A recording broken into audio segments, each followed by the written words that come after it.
Inter के जितने भी विद्यार्थी का आज फिजिक्स का एग्जाम था, उन सभी विद्यार्थियों के जो भी विद्यार्थी परीक्षा देकर आए हैं, जो ऑब्जेक्टिव प्रश्न आपका पूछा गया था उसमें आप लोग को आंसर शीट यहाँ पर प्रोवाइड कराने वाला हूँ। तो जो भी बच्चे एग्जाम देकर आए हैं फटाफट आप लोग को मिला लीजिए। और 70 ऑब्जेक्टिव प्रश्न पूछा गया था जिसमें 35 का जवाब देना था। 70 क्वेश्चन में आप लोग को 70 क्वेश्चन मैं बताऊंगा ताकि जो भी आप लोग एग्जाम में बना कर आए हैं उसका आंसर आप लोग को पता चल सके। तो वीडियो को कंटिन्यू लास्ट तक जरूर देखिएगा। सबसे पहले आप लोग को फर्स्ट क्वेश्चन में बोला गया था कि एक इलेक्ट्रॉन 5 वोल्ट विभवांतर के बीच में त्वरित किया जाता है तो उत्सर्जित इलेक्ट्रॉन ऊर्जा आप लोग को मान पूछा गया था। इलेक्ट्रॉनिक उत्सर्जित ऊर्जा का मान पूछा गया था। तो यहाँ पर इसका सही आंसर आप लोग को हो जाएगा 5 इलेक्ट्रॉन वोल्ट होगा। ऑप्शन बी बिल्कुल यहाँ पर आपका राइट आंसर हो जाएगा। सेकंड नंबर क्वेश्चन में बोला है कि विद्युत क्षेत्र ई तथा विद्युत विभव वी के बीच में संबंध पूछा गया था। इसमें रिलेशन पूछा गया था कि रिलेशन क्या होगा। तो ई विभवांतर आप लोग को वी बटा आर होगा। ऑप्शन ए जो भी बच्चे टिके हैं उनका बिल्कुल सही आंसर होगा। 3 नंबर क्वेश्चन में आप लोग को बोला गया था कि आर दूरी पर रखे दो विद्युत ध्रुव के बीच में निकाय स्थित ऊर्जा का आप लोग को अनुक्रमणानुपाती है तो इसका मान क्या होगा, जो पूछा गया था आप लोग को 3 नंबर क्वेश्चन में। सही आंसर आप लोग को इसका हो जाएगा ऑप्शन बी। ऑप्शन बी जो भी बच्चे टिके हैं उनका बिल्कुल सही आंसर हो जाएगा। पिको फराइड का एसआई मात्रा क्या होता है, जो पूछा गया था, बहुत ही आसान क्वेश्चन था। 3 नंबर आप लोगों को क्वेश्चन का सही आंसर आप लोगों को क्या हो जाएगा यहाँ पर। 4 नंबर वाले जो भी बच्चे ऑप्शन सी टिक कर आए हैं विद्युत आप लोग को धारिता, उसका सही आंसर आप लोग को हो जाएगा। अब चलते हैं आप लोग को 5 नंबर क्वेश्चन में बोला है कि किसी संधारित्र की धारिता निर्भर नहीं करती है, यानी संधारित्र का धारिता निर्भर किस पर नहीं करता है, जो पूछा गया था 5 नंबर क्वेश्चन में। सही आंसर आप लोग को क्या हो जाएगा, प्लेटों की आकृति पर आप लोग को संधारित्र ऊर्जा मान निर्भर नहीं करता है। तो ऑप्शन ए बिल्कुल यहाँ पर आपका सही आंसर हो जाएगा। चलते हैं आप लोग को 6 नंबर क्वेश्चन में। 6 नंबर क्वेश्चन में बोला गया कि गोलीय चालक की धारिता 1 माइक्रोफराइड है तो आप लोग को उसकी त्रिज्या क्या होगा। त्रिज्या यहाँ पर आप लोग को पूछा गया था। और 6 नंबर क्वेश्चन में इसका आप लोग को त्रिज्या कितना होगा, तो त्रिज्या आप लोग को हो जाएगा 9 किमी। आप लोग को जो भी ऑप्शन सी टिक किए हैं उनका बिल्कुल यहाँ पर राइट आंसर हो जाएगा। अब चलते हैं आप लोग को 7 नंबर क्वेश्चन में बोला है कि किसी धातु के परावैद्युतांक होता है, किसी धातु का परावैद्युतांक कितना होता है, जो पूछा गया था आप लोग को 7 नंबर क्वेश्चन में। बहुत ही इंपॉर्टेंट क्वेश्चन आप लोग को था। सही आंसर इसका आप लोग को हो जाएगा अनंत। आप लोग को धातु का परावैद्युतांक कितना होता है, अनंत होता है। तो ऑप्शन डी जो भी बच्चे टिक किए हैं उनका बिल्कुल यहाँ पर आपका सही आंसर हो जाएगा। यहाँ पर आप लोग को म्यू का मान यहाँ पर आप लोग को पूछा गया था कि कितना होता है 8 नंबर क्वेश्चन में। सही आंसर इसका आप लोग को क्या हो जाएगा, ऑप्शन बी। ऑप्शन बी जो भी बच्चे टिके हैं 3 गुने आप लोग को 10 के पावर 10 सेकेंड आप लोग को ऑप्शन बी बिल्कुल यहाँ पर आपका सही आंसर हो जाएगा। 9 नंबर क्वेश्चन में बोला गया कि एक चुंबकीय क्षेत्र में बी बलों की रेखा में समानांतर इलेक्ट्रॉन उसका आवेश क्या होगा, जो पूछा गया था आप लोग को लगने वाला आवेश का मान पूछा गया था 9 नंबर क्वेश्चन में। तो ऑप्शन बी जो भी बच्चे टिके हैं इनका बिल्कुल राइट आंसर हो जाएगा। आप चलते हैं आप लोग को 10 नंबर क्वेश्चन में। 10 नंबर क्वेश्चन में बोला है कि समान दिशा में समान वेग की गतिमान इलेक्ट्रॉनों की किरण पुंज प्राकृतिक होगी, कौन सा प्राकृतिक होगी, जो पूछा गया था आप लोग को 10 नंबर क्वेश्चन में। सही आंसर आप लोग को क्या हो जाएगा, अभिसारी होगी। अभिसारी जो भी बच्चे ऑप्शन ए टिक करके आए हैं उनका बिल्कुल राइट आंसर हो जाएगा।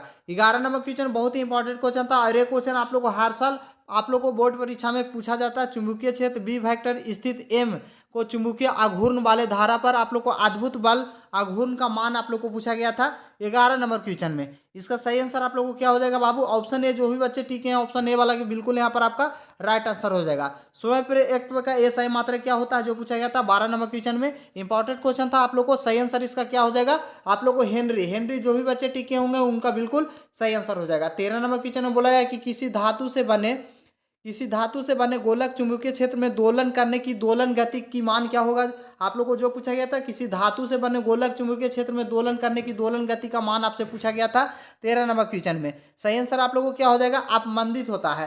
तो यहाँ पर आप लोग को ऑप्शन बी जो भी बच्चे टिके हैं उनका बिल्कुल राइट आंसर हो जाएगा। डायनमो कार्य से आधारित है, यहाँ पर देख सकते हैं डायनमो का कार्य जो है किस सिद्धांत पर आधारित है। तो यहाँ पर आप लोग को हेनरी के नियम के आधार पर आप लोग को कार्य करता है, लेकिन हेनरी का जो नियम है वो नहीं यहाँ पर आप लोग को दिया था। विद्युत चुंबक प्रेरण के आप लोग को ऑप्शन इसका होगा सही आंसर। तो ऑप्शन बी बिल्कुल यहाँ पर आपका राइट आंसर हो जाएगा।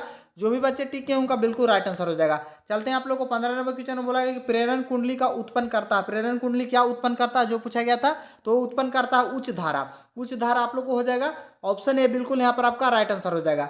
अब चलते हैं आप लोग को 16 नंबर क्वेश्चन में बोला है चुंबकीय क्षेत्र बी वेक्टर का ऊर्जा घनत्व होता है। ऊर्जा घनत्व होता है कितना, जो पूछा गया था आप लोग को 16 नंबर क्वेश्चन में। 16 नंबर क्वेश्चन का आप लोग को ऑप्शन बी जो भी बच्चे टिके होंगे उनका बिल्कुल सही आंसर हो जाएगा। अब चलते हैं 17 नंबर क्वेश्चन में बोला गया था कि तप तार में ए मीटर द्वारा प्रतिवर्ती धारा कौन सा मान मापा जाता है।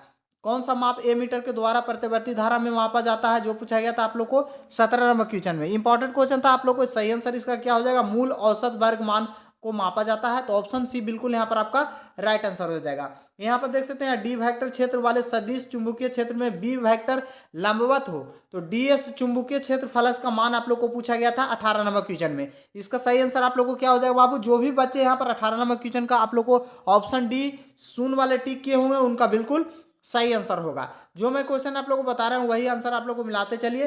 19 नंबर क्वेश्चन में बोला गया कि प्रतिबाधा का एसआई मात्रक क्या होता है। प्रतिबाधा, यहाँ प्रतिरोध न लिखकर आप लोग को प्रतिबाधा पूछा गया था, तो प्रतिरोध का एसआई मात्रक क्या होता है, ओम होता है। तो इसका भी सही आंसर आप लोग को क्या हो जाएगा, ऑप्शन ए ओम। जो भी बच्चे ठीक किए उनका बिल्कुल सही आंसर हो जाएगा। 20 नंबर क्वेश्चन में बोला गया था कि एक पूरे चक्र में प्रतिवर्ती धारा का माध्य का मान क्या होता है। एक पूरे चक्र में प्रतिवर्ती धारा का माध्य का मान आपसे पूछा गया था 20 नंबर क्वेश्चन में। सही आंसर इसका आप लोगों को क्या हो जाएगा, माध्य का जो मान होगा शून्य होगा। ऑप्शन डी जो भी बच्चे ठीक किए हों उनका बिल्कुल सही आंसर हो जाएगा। अब चलते हैं 21 नंबर क्वेश्चन में बोला है कि यदि प्रतिवर्ती धारा विभव बल के बीच में कलांतर हो तो शक्ति का गुणांक का मान आप लोग को क्या होगा, जो पूछा गया था आप लोग को 21 नंबर क्वेश्चन में। तो 21 नंबर क्वेश्चन में आप लोग को क्या इसका आंसर हो जाएगा, ऑप्शन ए कॉस। यहाँ पर आप लोग को जो भी बच्चे ऑप्शन ए वाले टिक किए हैं उनका बिल्कुल सही आंसर हो जाएगा। अब चलते हैं आप लोग को 22 नंबर क्वेश्चन में बोला गया है कि आवेश का रेखीय घनत्व का मात्रक होता है। आवेश का रेखीय घनत्व का मात्रक क्या होता है, जो पूछा गया था आप लोग को 22 नंबर क्वेश्चन में। सही आंसर आप लोग को क्या हो जाएगा, कूलम मीटर होता है। ऑप्शन ए जो भी बच्चे टिक किए होंगे उनका बिल्कुल राइट आंसर हो जाएगा। विद्युत धारा तीव्रता का आप लोग को देख सकते हैं आप लोग को बीमीय सूत्र पूछा गया था। ये भी आप लोग को हर साल बोर्ड में पूछा जाता है। तो यहाँ पर आप लोग को बीमीय सूत्र विद्युत क्षेत्र तीव्रता का क्या होता है, जो पूछा गया था 23 नंबर क्वेश्चन में। जो भी बच्चे ऑप्शन बी वाले टिक किए हैं उनका बिल्कुल सही आंसर हो जाएगा। यहाँ पर देख सकते हैं सोल्व करके निकाला हुआ भी है, तो आप लोग आसानी से मिला लीजिए। 24 नंबर क्वेश्चन में बोला गया 8 कूलम ऋण आवेश में उपस्थित इलेक्ट्रॉनों की संख्या क्या होती है, जो पूछा गया था आप लोग को 8 यहाँ पर 24 नंबर क्वेश्चन में। तो 24 नंबर क्वेश्चन में आप लोग को बिल्कुल यहाँ पर सही आंसर क्या हो जाएगा बाबू, 24 नंबर का बिल्कुल राइट आंसर आपका यहाँ पर हो जाएगा 5 गुने 10 के पावर -19। जो भी बच्चे आप लोग यहाँ पर ऑप्शन ए वाले टिक किए होंगे उनका बिल्कुल राइट आंसर हो जाएगा। 25 नंबर क्वेश्चन में बोला गया था कि 5 कूलम के 2 बार तथा विपरीत आवेश के परंपरा आप लोग को 0.5 सेंटीमीटर दूरी पर रखा जाता है, तो इसका निकाय विद्युत ध्रुव का आघूर्ण कितना होगा, जो पूछा गया था आप लोग को। ये न्यूमेरिकल टाइप का आप लोग को क्वेश्चन पूछा गया था 25 नंबर में। सही आंसर इसका आप लोग को क्या हो जाएगा, ऑप्शन बी 25 गुने 10 के power -2 coulomb metre. Option B जो भी बच्चे टिक किए हों उनका बिल्कुल सही आंसर हो जाएगा। अब चलते हैं 26 नंबर क्वेश्चन में बोला गया कि धातु आवेशित गोले के पृष्ठ से गोले केंद्रीय की ओर जाने पर विद्युत क्षेत्र का आप लोग को जो मान होता है वो घटता है या बढ़ता है, जो पूछा गया था आप लोग को 26 नंबर क्वेश्चन में। तो इसका आप लोग को जो है स्वयं शून्य रहता है। विद्युत आवेशित गोले में आप लोग को जो केंद्रित में जाने वाले विद्युत क्षेत्र होता है उसका मान हमेशा शून्य होता है। अब चलते हैं आप लोग को 27 नंबर क्वेश्चन में। 27 नंबर क्वेश्चन में बोला गया कि एक बंद पृष्ठ के अंदर n विद्युत ध्रुव स्थित है, तो आप लोग को बंद में निर्गत कुल आप लोग को विद्युत फलस होगा। विद्युत फलस का आप लोग को मान पूछा गया था 27 नंबर क्वेश्चन में। सही आंसर आप लोग को हो जाएगा इसका डी शून्य होगा। ऑप्शन डी जो भी बच्चे टिके हैं उनका बिल्कुल सही आंसर हो जाएगा। निरक्षीय स्थिति में विद्युत द्विध्रुव के कारण विद्युत विभव होता है। विद्युत विभव आप लोग को क्या होता है, निरक्षीय स्थिति में विद्युत ध्रुव का आप लोग को विद्युत विभव की मान कितना होता है, तो इसका मान आप लोग को शून्य होता है। ऑप्शन सी बिल्कुल यहाँ पर आपका राइट आंसर हो जाएगा। संयुक्त सूक्ष्मदर्शी में प्रतिबिंब बनता है। संयुक्त सूक्ष्मदर्शी में प्रतिबिंब किस तरीका का बनता है, प्राकृतिक आप लोगों को कैसा रहता है, जो पूछा गया था आप लोग को 29 नंबर क्वेश्चन में। सही आंसर आप लोग को इसका क्या हो जाएगा, आभासी और सीधा बनता है। तो ऑप्शन डी जो भी बच्चे ठीक है उनका बिल्कुल सही आंसर हो जाएगा। मनुष्य के आंख में रेटिना पर की वस्तु का बना प्रतिबिंब कैसा होता है, बहुत ही आसान क्वेश्चन था आप लोग को 30 नंबर क्वेश्चन में। सही आंसर इसका आप लोग को क्या हो जाएगा, वास्तविक। आप लोग को यहाँ पर इसका आप लोग को 30 नंबर क्वेश्चन वाले का आप लोग को बिल्कुल यहाँ पर आपका राइट आंसर क्या हो जाएगा, ऑप्शन सी। ऑप्शन सी हो जाएगा, आभासी और सीधा बनता है। तो ऑप्शन सी बिल्कुल जो भी बच्चे ठीक है उनका बिल्कुल सही आंसर हो जाएगा। उत्तल लेंस के व्यवहार किया जाता है। उत्तल लेंस कैसा व्यवहार करता है, जो पूछा गया था आप लोग को, यानी उत्तल लेंस में किस तरीका के प्रतिबिंब बनता है। 31 नंबर में यही क्वेश्चन आप लोग को पूछा गया था। तो 31 नंबर का बिल्कुल यहाँ पर आपका राइट आंसर क्या हो जाएगा, दीर्घ आप लोग को दृष्टि दोष। तो यहाँ पर आप लोग को ऑप्शन बी बिल्कुल आपका सही आंसर हो जाएगा। 32 नंबर क्वेश्चन में बोला है कि आसमान का आप लोग को रंग जो है नीला होने का क्या कारण होता है, तो परिकर्णन के कारण ही आप लोग को आसमान का रंग जो है नीला दिखाई देता है। ऑप्शन बी बिल्कुल आपका सही आंसर हो जाएगा। दो काले संबंध स्रोत के कारण प्रकाश के आप लोग को व्यक्तिकरण फीज की चौड़ाई होती है कितना, जो पूछा गया था आप लोग को 33 नंबर क्वेश्चन में। सही आंसर इसका आप लोग को क्या हो जाएगा, 33 नंबर का बिल्कुल यहाँ पर आपका राइट आंसर ऑप्शन ए हो जाएगा। तरंगदैर्घ्य के समानुपाती होता है, तो ऑप्शन ए बिल्कुल यहाँ पर आपका राइट आंसर हो जाएगा। आप चलते हैं आप लोग को 34 नंबर क्वेश्चन में। 34 नंबर क्वेश्चन में बोला गया है कि एक वर्णी प्रकाश के दो स्रोत कला के संबंध को कहा जाता है जबकि उनका काला समान हो, तो यहाँ पर आप ऑप्शन सी बिल्कुल आपका सही आंसर हो जाएगा। आप चलते हैं आप लोग को 35 नंबर क्वेश्चन में बोला गया था कि 35 नंबर डी वांगली तरंगदैर्घ्य है। डी वांगली तरंगदैर्घ्य है, किस तरीका के तरंगदैर्घ्य है जो पूछा गया था आप लोग को 35 नंबर में। सही आंसर आप लोग को क्या हो जाएगा, ऑप्शन बी वाले। ऑप्शन बी, जो भी विद्यार्थी यहाँ पर आप लोग को सही आंसर किए हैं उनका बिल्कुल राइट आंसर हो जाएगा। एसी परिपात की शक्ति केवल व्यय होती है, किस आप लोग को किस व्यय में व्यय होती है यानी मापा जाता है, तो वो मापा जाता है आप लोग को प्रतिरोध में। ऑप्शन बी ए यहाँ पर आपका बिल्कुल सही आंसर हो जाएगा। यहाँ पर आप लोग 37 नंबर में एक न्यूमेरिकल दिया गया था कि एक प्रतिवर्ती धारा विद्युत धारा का समीकरण आप लोग को आई का मान यहाँ पर देख सकते हैं और दिया गया था, तो प्रतिवर्ती धारा का आवृत्ति होगा, तो प्रतिवर्ती धारा का आवृत्ति कितना हो जाएगा, ऑप्शन ए। ऑप्शन ए, जो भी विद्यार्थी टिके हैं 50 ओम, उनका बिल्कुल सही आंसर हो जाएगा। 38 नंबर क्वेश्चन में बोला कि विद्युत लेपन व्यवहार आने वाली धारा होती है, विद्युत लेपन में व्यवहार आने वाली धारा कैसा होती है, तो एसी होती है। ऑप्शन बी बिल्कुल यहाँ पर आपका सही आंसर हो जाएगा। अब चलते हैं आप लोग को 39 नंबर क्वेश्चन में बोला गया कि वस्तु में बड़ा आभासी प्रतिबिंब किस स्थिति में बनता है, जो पूछा गया था। तो यहाँ पर आप लोग 39 नंबर क्वेश्चन का आपका बिल्कुल यहाँ पर क्या आंसर आप लोग को हो जाएगा, तो यहाँ पर 39 का सही हो जाएगा अवतल दर्पण। ऑप्शन ये बिल्कुल आपका राइट आंसर हो जाएगा। अब चलते हैं 40 नंबर क्वेश्चन में बोला है कि संपर्क में रखे दो लेंस की क्षमता क्रमशः P1 और P2 है, तो समतुल्य प्रति आप लोग को लेंस की क्षमता क्या होगा, यानी दो लेंस है उनको आप लोगों के साथ रखा जाता, तो लेंस की क्षमता आप लोगों को पूछा गया था। ये फार्मूला पर आधारित आप लोगों को प्रश्न पूछा गया था, तो ऑप्शन डी, जो भी विद्यार्थी टिके उनका बिल्कुल सही आंसर हो जाएगा। 41 नंबर क्वेश्चन में बोला है कि किस रंग का तरंगदैर्घ्य सबसे कम होता है, अधिक नहीं, यहाँ पर आप लोग को पूछकर कम पूछा गया था। बहुत ही इंपॉर्टेंट क्वेश्चन था, हर साल आप लोग को अधिक पूछा जाता था, लेकिन इस बार आप लोग को कम पूछा गया है। इसका सही आंसर आप लोग हो जाएगा बैगनी का। ऑप्शन ए बिल्कुल यहाँ पर आपका राइट आंसर हो गया, और अगर अधिक पूछा जाता तो लाल का होता। अब चलते हैं आप लोग को 42 नंबर क्वेश्चन में बोला है कि इंद्रधनुष का निर्माण किसके कारण होता है, जो पूछा गया था। बहुत ही आसान क्वेश्चन आप लोग को अब आ रहा है यहाँ पर, तो ये होता है बाण निक्षेपण के कारण आप लोग को यहाँ पर इंद्रधनुष बनता है आसमान में। 43 नंबर क्वेश्चन में बोला है किसी आप लोग यदि किसी तर्क द्वारा निर्गम वायु का मान उनके दोनों निवेशों को गुण ए और बी से है, तो प्राप्त वह व्यवहार कैसा होता है, जो पूछा गया था आप लोग को। तो यहाँ पर आप लोग को ऑप्शन है, जो भी विद्यार्थी टिक किए होंगे उनका बिल्कुल सही आंसर हो जाएगा। अर्धचालक में वर्जित ऊर्जा अंतराल की आप लोग की लंबाई लगभग होती है कितना, जो पूछा गया था आप लोग को 44 नंबर क्वेश्चन में। 44 नंबर क्वेश्चन का यहाँ पर आपका बिल्कुल राइट आंसर हो जाएगा ऑप्शन ए। ऑप्शन ए, जो भी बच्चे टिक करके आए हैं उनका बिल्कुल सही आंसर हो जाएगा। दशमलव अंक आधारित पद्धति संख्या 47 को द्विधारी पद्धति का समतुल संख्या होगी क्या, जो पूछा गया था आप लोग को यहाँ पर।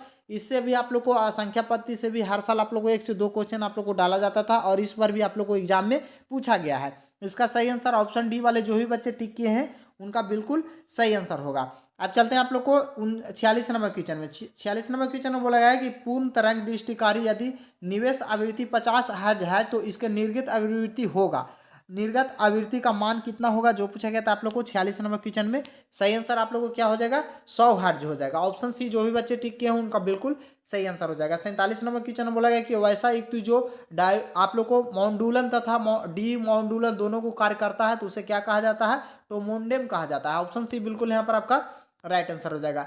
आप लोग को अब चलते हैं 48 नंबर क्वेश्चन में बोला गया कि संचार उपग्रह की पृथ्वी के सतह से दूर है, कितना किलोमीटर आप लोग को दूर है, जो पूछा गया था आप लोग को यहाँ पर 48 नंबर क्वेश्चन में। 48 नंबर क्वेश्चन का यहाँ पर आपका बिल्कुल सही आंसर हो जाएगा 3600 किलोमीटर, यहाँ पर 36,000 किलोमीटर है, तो ऑप्शन ए बिल्कुल यहाँ पर आपका राइट आंसर हो जाएगा। अब चलते हैं आप लोग को 49 नंबर क्वेश्चन में बोला है कि आप लोग को संक्रिय का मान किया जाता है, तो यहाँ पर आप लोग 49 नंबर का बिल्कुल आपका राइट आंसर क्या हो जाएगा, यहाँ पर आप लोग ऑप्शन डी, जो भी बच्चे टिक किए उनका बिल्कुल सही आंसर हो जाएगा। आप लोग को फोटो सेल आधारित है, फोटो सेल किस पर आधारित है, तो प्रकाश विद्युत प्रभाव पर आधारित है, तो ऑप्शन बी बिल्कुल यहाँ पर आपका सही आंसर हो जाएगा। आप चलते हैं आप लोग 51 नंबर क्वेश्चन में। 51 नंबर क्वेश्चन में बोला है कि कैथोड किरण का समूह होता है, तो ये आप लोग इलेक्ट्रॉनों का जो समूह होता है वो कैथोड किरण के समूह के रूप में जाना जाता है, तो ऑप्शन ए बिल्कुल यहाँ पर आपका राइट आंसर हो जाएगा। रेडियो सक्रिय पदार्थ का अर्ध आयु होता है, रेडियो सक्रिय पदार्थ का अर्ध आयु कितना होता है, ऑप्शन सी जो भी बच्चे टिक के हैं उनका बिल्कुल सही आंसर हो जाएगा। 6 गुणांक का ये सही मात्रा का आप लोग को पूछा गया था, तो ये सही मात्रा के 53 नंबर क्वेश्चन का आपको क्या हो जाएगा, यहाँ पर आपको 6 गुना का जो आंसर आप लोग को होगा वो होगा आप लोग को हार्ट होगा। ऑप्शन बी जो भी बच्चे टिके हैं उनका बिल्कुल सही आंसर हो जाएगा। अब चलते हैं आप लोग को 54 नंबर क्वेश्चन में बोला गया था कि आप लोग देख सकते हैं थोरियम का परमाणु न्यूट्रॉनों की संख्या आप लोग को पूछा गया था। तो यहाँ पर आप लोग को 54 नंबर क्वेश्चन का आपका बिल्कुल सही आंसर क्या हो जाएगा, यहाँ पर आप लोग को 140 न्यूट्रॉनों की संख्या कितना हो जाएगा, तो 140 हो जाएगा। तो ऑप्शन सी जो भी बच्चे टिके हैं उनका बिल्कुल सही आंसर होगा। अब चलते हैं आप लोग को 55 नंबर क्वेश्चन में बोला गया कि पीएन संधि आप लोग को डायोनोड का उपयोग एक है, किस तरीका के उपयोग है जो पूछा गया था, ये दृष्टिकारी की तरह का उपयोग होता है। तो ऑप्शन डी बिल्कुल यहाँ पर आपका सही आंसर हो जाएगा। निवेश वोल्टेज आप लोग को धारा बढ़ाने के लिए कि कौन सा यंत्र का उपयोग किया जाता है जो पूछा गया था आप लोग को 56 नंबर क्वेश्चन में। सही आंसर आप लोग को क्या हो जाएगा, प्रवर्धक। तो ऑप्शन बी बिल्कुल यहाँ पर आपका राइट आंसर हो जाएगा। अब चलते हैं आप लोग को 57 नंबर क्वेश्चन में बोला है कि निम्नलिखित में से कौन सा एक संधारित्र द्वारा अवरुद्ध है। तो यहाँ पर आपको संधारित्र द्वारा अवरुद्ध पूछा गया था, तो सही आंसर आप लोग क्या हो जाएगा, डीसी डायरेक्ट करंट आप लोग को यहाँ पर होगा। ऑप्शन बी बिल्कुल आपका राइट आंसर हो जाएगा। 58 नंबर क्वेश्चन में बोला गया 40 वाट तथा 60 वाट के दो बल्ब को 120 वोल्ट के विभवांतर से जोड़ा जाता है, तो प्रतिरोध का अनुपात क्या होगा।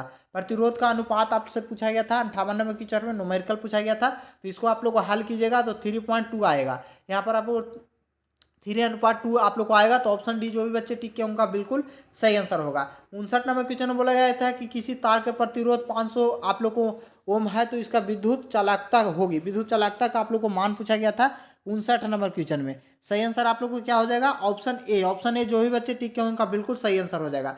इसी तरह के आप लोग को 60 नंबर क्वेश्चन में आप लोग को बोला गया है कि एन समान प्रतिरोध वाले श्रेणी क्रम तथा उसके बाद समानांतर क्रम में जोड़ा जाता है, तो अधिकतम न्यूनतम अनुपात क्या होगा जो पूछा गया था आप लोग को 60 नंबर क्वेश्चन में। सही आंसर इसका आप लोग को क्या हो जाएगा, ऑप्शन डी एन स्क्वायर हो जाएगा। तो ऑप्शन डी बिल्कुल यहाँ पर आपका सही आंसर हो जाएगा। आप चलते हैं आप लोग को 61 नंबर क्वेश्चन में बोला है कि विभव मापी आप लोग को विभव मापी के लिए बढ़ाने के लिए कौन सा आप लोग को कार्य किया जाता है 61 नंबर क्वेश्चन में। सही आंसर आप लोग क्या हो जाएगा, ऑप्शन डी। ऑप्शन डी आप लोग को यहाँ पर बिल्कुल राइट आंसर हो जाएगा।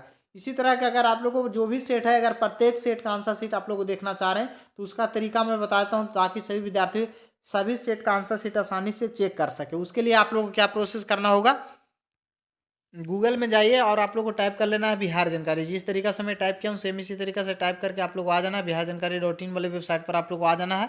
यहाँ पर आप जैसा ही आइएगा फिर से आप लोग को इस तरीका से इंटरफेस ओपन होकर आएगा। तो ये वाले आप लोग को देखिए यहाँ पर देखने को मिलेगा सभी विषय का आंसर की। तो इस पर एक बार आप लोग को सिंपल से क्लिक कर देना है।